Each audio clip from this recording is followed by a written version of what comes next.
तर आपण सर्वजण शाकाहारी आहात आणि शाकाहाराचं सेवन करूया, ठीक आहे. तर महादेवाला आपण आज खुश करण्यासाठी, शिवाला खुश करण्यासाठी इथं आलेले आहोत ना. मग केवळ शिवलीलामृत वाचूनच खुश होणार का देव? नाही. आज आपण एक छोटीशी प्रतिज्ञा करूया. घरवाल्यांना तुमच्या पतींना खायचं असेल तर खाऊ दे, आपण जबरदस्ती नाही करायची कुणाला. पण तुम्ही आता हे शिवलीलामृत वाचायला नाही की नाही, होय की नाही? तुमच्या मुखामध्ये कोण आहे? शिव आहे ना. ते शिव सांगतात की बच्चे, कुणाचं शव खाऊ नका. कुणाचं शेव नवं.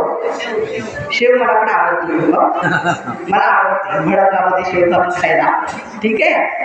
शेव खावा, पण शिव, शव आणि शिव दोन शब्द आहेत बघा. शिव काय करतात? या शवापासून आपल्याला दूर करतात. तर आपण आज खरोखर आरतेकरांनी भीष्म प्रतिज्ञा करूया की शाकाहारी घ्यायचं, ठीक आहे. येणार पुढे तुम्हाला सगळं द्यायला. मी पण पाटीलच आहे बरं, आम्ही पण लहान असताना खाल्लेलं आहे. पण जसं ह्या मंदिरात आम्ही आलो, बंद केलं.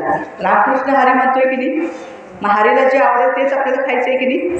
तर पहिलं आहे शुद्ध अन्न खाऊया, ठीक आहे, आयुष्यभरासाठी. हा खरा उपवास आहे, ठीक आहे. दुसरं, आता तुम्ही सगळ्यांनी काय केलं? अभिषेक घातला. अभिषेकामध्ये दूधच वापरलं की नाही. दूध, दही,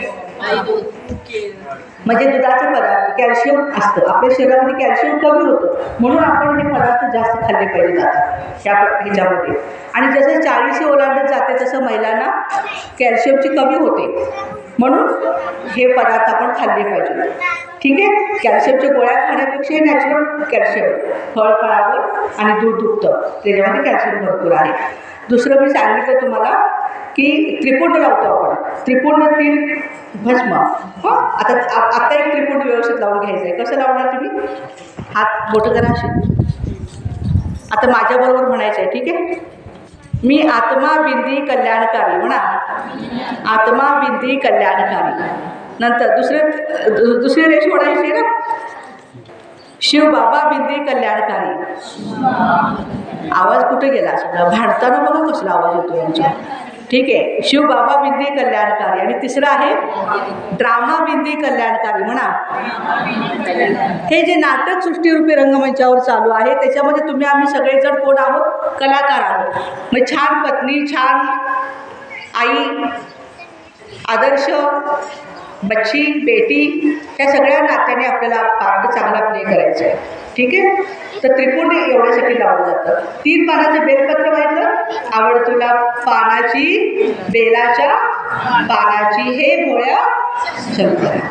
मग 3 पानाचं बेलपत्र का? ब्रह्मा विष्णू महेश या तिघांचा तो रचयिता आहे, म्हणून महादेव शिवाला आपण 3 पानाचं बेलपत्र वाहतो. नंतर बघा एक कलश ठेवला, त्या कलशमधनं पाण्याचा ड्रॉप ड्रॉप ड्रॉप जलाभिषेक आहे ना शिवाच्या डोक्यावरती. तर महादेव शिवबाबा आपल्याला थोडं थोडं ज्ञान देतात. एकदम ज्ञान तुम्ही ऐकलं, एकदम चांगली खाल्लं तर पसतील का?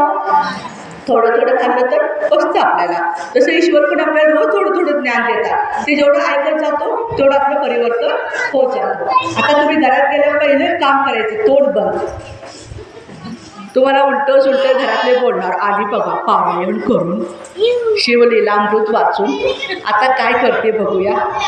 आता मुखातनं काही बोलायचं नाही, नाही ना पटलं एखादी चूप. शिवबाबाला सांगायचं, बाबा तुमचं तुम्ही बघा, हे काय काय बोलायला लागली मला, बघा तुमचं तुम्ही. हे पथ्य. तोंड बंद केलं तर सगळे प्रॉब्लेम दूर होतात. तुमच्या घरातली व्यक्ती तुम्हाला म्हणेल, विशेष पती,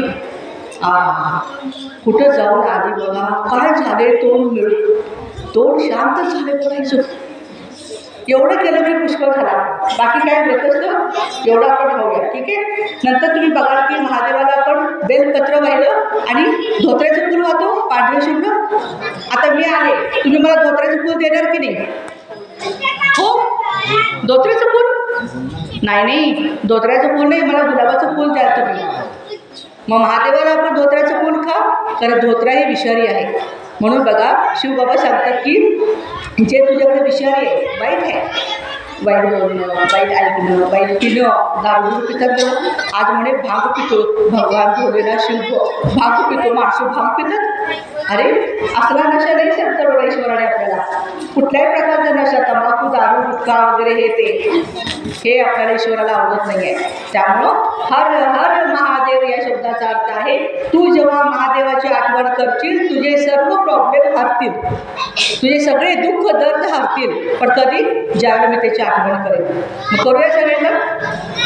पुन्हा एकदा ओम नमः पार्वते पते हर हर